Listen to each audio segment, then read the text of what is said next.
There to Psalm 23. You might not even need to turn there because you can say it. I'm not doing the whole chapter, just the first 3 verses. And then as an introduction for that, I've got a little video. If you turn your attention to the screen up here.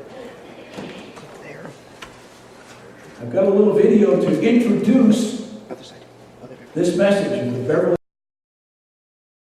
Come and listen to my story about a man named Jed. A poor mountaineer barely kept his family fed. And then one day he was shooting at some food, and up to the ground come a bubbling crude oil, that is, black gold, Texas tea.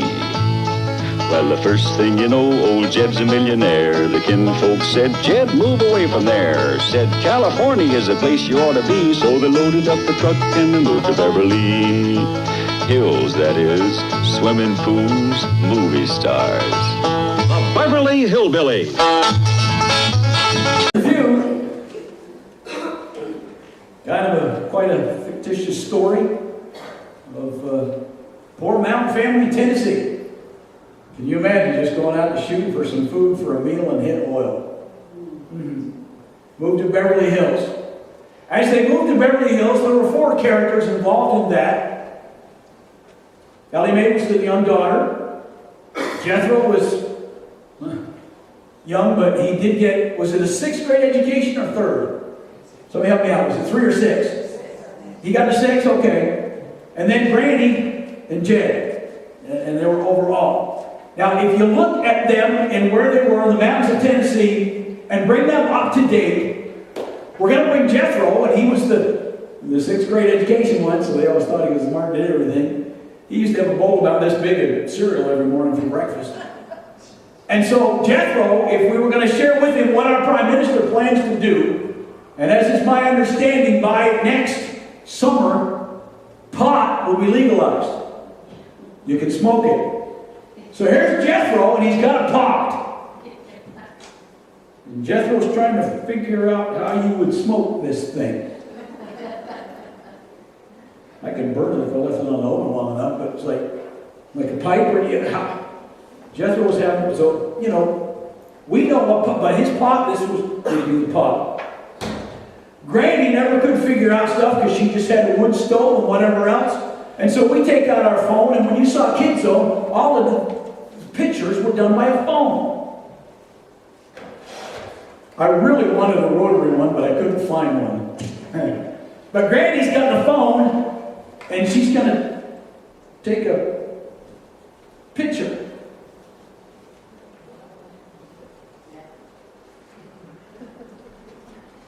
Oh, 1 picture. I'll press 1. I can go to 2. No, I can make all the pictures. Where does it come out? How do you do this picture thing with a phone? Because I want the rotary on, because I can put one in and I'll let it roll back. Can't get the pictures. Granny was also the family doctor. She had her medicine bag, and I remember the show in particular when they got that she found the cure for the common cold. And so the banker, Mr. Drysdale, had been to his doctor, and whatever, you can do whatever in 7 to 10 days, right? Cold. Granny had this potion. If you took it, it would cure the cold. So it became big news and whatever else. And so when he went to take it, of course, the banker had, Elmer Drysdale had to be the guinea pig, and he went to take it. And so she does all this stuff with him. He said, when does this start to work? When will I be better? She said, you just keep that on you. Within 7 to 10 days, your cold will be gone.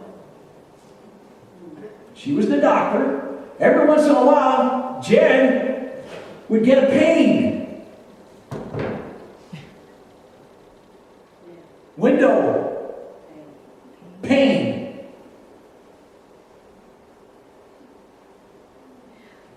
If he's got a pain, how does he get in the window? He's too big. He can't get in the window pane. Something seems so simple to us when you get it. But when you don't get it, it might not seem quite as simple. So as we go to Psalm 23, for those of you that were in prayer meeting about 4 weeks ago, you'll have to forgive me. This is kind of a repeat with a little add-on. But in those first 3 verses, As we learned, and I remembered as a kid learning it, the Lord is my shepherd, I shall not want. I'm thinking, wait a minute, why don't I want him? The Lord's good. Why don't I want him? I'll get to it. He makes me lie down in green pastures. He leads me beside quiet waters. He restores my soul. He guides me in paths of righteousness for his name's sake. And I'm going to stop there. He is my shepherd. So he provides. The shepherd watches over the sheep. So when I thought about why don't I want him, the light finally came on. I don't know how many years later. Maybe you already got it quicker. I don't want him for the sake that if I'm walking with him the way that I need to be, I don't need him as my shepherd. It's only if I stray from walking with him the way I should, he's my shepherd. That's what it means I don't want it. I don't want him to have to keep taking the shepherd staff and bring me back to where I need to be. I want to walk with him so he doesn't need to do that. I don't need him in that way, is what he's sharing. I want to be close enough to him in walking with him. So how does he provide for me? In verse 2 it says, he makes me lie down. And I didn't get this part either. He makes you. In other words, there are times when you're just busy and going, you don't lie down. Normally we lie down to rest. It means we stop for a little bit. And so I noted the word, he makes us do that. And I wonder sometimes when we get a cold or we get not feeling well, is he making us lie down? Is he making us stop our bodies because we're not going to if we don't do this and have this? So he actually, in a forced way, makes us lie down. And where does he do that? He makes us lie down in green pastures. Again, a soft setting, a relaxing place. Because wherever we go, there's noise everywhere. I mean, literally everywhere. There's always something going on. It's very hard to find a quiet place. And even now with workloads changing, and I'll get more of that in a minute, but with workloads changing and different shifts all the time, we used to get rest here at night. But now with so many different shifts, there are cars and trucks running all night long. Several of you have visited New York City, and it's noted as the city that never sleeps. Just going. So he makes us find a quiet place. Slow down. Let me share with you. Continues on in verse 2 when it says that he leads me beside the quiet waters. In other words, it's making it sound like I don't have time to go by the quiet waters. So he's not pointing to go as a God, go that way. It says he leads. He's walking us through the quiet waters. Because he knows we're not going to go there on our own. So he's going to lead us there. In verse 3, and I'll come back to the second part, 2 in a minute. In 3 it says that he guides me in the path of righteousness. So often we say, man, I don't know what God's will is for my life. He will guide us. If we ask him, he will take and guide us. Come this way. It's over here. No, let's stop here for a minute. Let's go here. One of those songs says, I will follow you. If you go, I'll go. If you stay, I'll stay. I will follow you. So he guides us in the paths of righteousness. Now, why does he do that? It's for his name's sake, it said. You see, God wants us as we walk with him to really walk with him. Because when we don't, it's his reputation that's on the line. It says it's for his name's sake. You see, if we mess up, which we do at times, it doesn't reflect so bad on us as much as it does on him.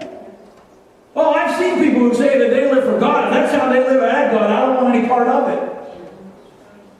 See, nobody was going to walk the way Greg Carr was walking and not walk that anymore. They were the way that God walks. And so he guides us in those paths of righteousness, because when we're off it, we blow his reputation. We make him look bad. don't come here to worship people. They come to worship God. It's all Him. And so when we're not walking with what He tells us to walk, we make Him look bad. That's not the right view. He never does anything to look bad. But if we don't interpret it right and walk with it right, whatever, then it makes it look like He's bad. And so His reputation's on the line. So that's why He wants to guide us in the paths of righteousness. Because it is for His name's sake. And then it says in verse 2 that He restores my soul. It doesn't matter what we have, there needs to be a reproduction of energy. Your car works great on gas, but when you run out of gas, it doesn't go anywhere. Whatever utensil that you use in the house works great when it's plugged in and there's energy coming, but when there's a power outage, it's gone. We had that great big thing that affected every business from, I don't know, Eastern Ontario through the Atlantic when they had the computer outage. Couldn't do the bank. All our stuff was shut down. Couldn't go get gas. It was shut down. Couldn't even pay for anything. It was all shut down. It's got to have the energy source there. And as people, we can get lots of energy, and coffee can keep us going a little longer sometimes. But when we run out of energy, and we try to keep going, I don't know about you, but when I try to keep going, when I'm really tired, that's when I really do my most stupid things. That's when I really most say the stupidest things. I gotta be careful with that because everybody think I'm tired all the time, but we just don't function the same. We don't feel the same. Sometimes we'll get a headache. Our stomach might churn a little bit. We feel those aches and pains more when we're tired than when we're not. Now, when I tried to put this all together, I had to realize that people with chronic pain, this doesn't stand the same. Because no matter how much they try to rest, sometimes they can't rest, but the pain's still there. But for most of us, we need that time to get re-energized. That's why God made night, so that we could sleep easier and get that sleep we need, so that in the morning we can go again. And it's the exact same way with our spiritual walk. If we don't get recharged from His Word every day, we're just...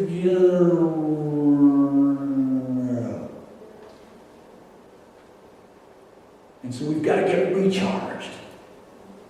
And if we don't take the time to go to God and be quiet before Him, we don't get the restoration of the soul. It doesn't matter what we try to do as an individual, we cannot get rest for our soul and restore our soul. That's God's thing. And so if there's a constant turmoil inside, there's something that's just turning inside of you. You can't pinpoint it, but you can't get an answer for it. It's probably that we just need to get our soul restored. And when we spend time with God, we get answers. We get help. We feel a relief to go on. But when we don't, we tend to put it out on things. And we tend to look at stuff that's landscape stuff.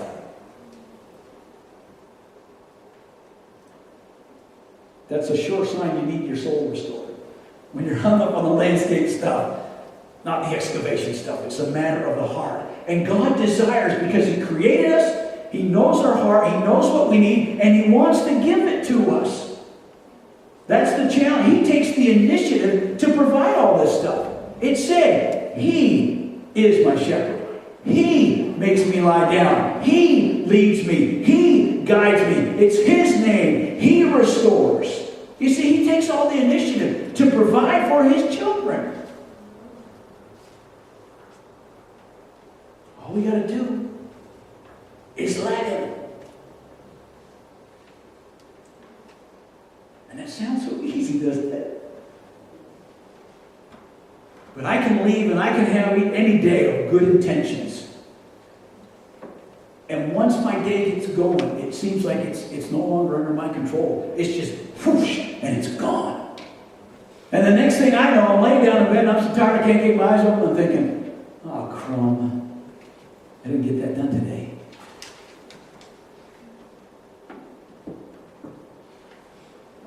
Angie and I have a pact, if you will. We get into the bedroom, the first thing we do is our devotions together. Now that's our intent. That's our pact. We know what that's going to be. But it doesn't seem to take long, and we go into different times. Or one of us is involved in something else, and so and the next thing I know, we didn't do it. Now, as spiritual leader in the family, I take responsibility for that. That's not her responsibility, that's mine to make sure that we do that. When we do it first, but if we get involved in something else, well, we'll do it when we're done. We just kind of get done all that other stuff and didn't do it. Yeah, anybody else struggle with that, or is it just my own? You mean well, it's there, you want to, but if you don't do it first, it just seems like it didn't get done. And I'm the same way when I come to the office. I get into the Word first thing. I can't. For what I face, I've got to be in it. But I get into first thing because I've had days when I don't because there's something else that could. And you know what happens? I get all done with it and I didn't get here at all. And it's like, man, what could have been more important that I did today than not be in the Word? But, it can slide, get on you. You got to be that determined because God wants to take the initiative. He will meet you there. He will do it. He will provide it. If we'll just say, Lord, help us, let's get this done. Let's do it. And here's the strangest, nuttiest thing. When I spend time in the Word first, I get way more done in my day than if I try to do all that other stuff. It never gets done. Now, I can't explain that to you. I just know that's how it works. I get a lot more done in my day when I start in the Word than if I miss that and start trying to get it done because I think I've got so much to do. God is faithful. It is there for us. All right, team, if you'll come up, please. I want to close with Philippians 2:12. And it says to continue to work out your salvation. Not to try to work for your salvation. Okay, that's not what the Bible's talking about. Because we can never work enough. We can never get to the point that we can work our salvation. We have it. We can't work for it. It says to work it out.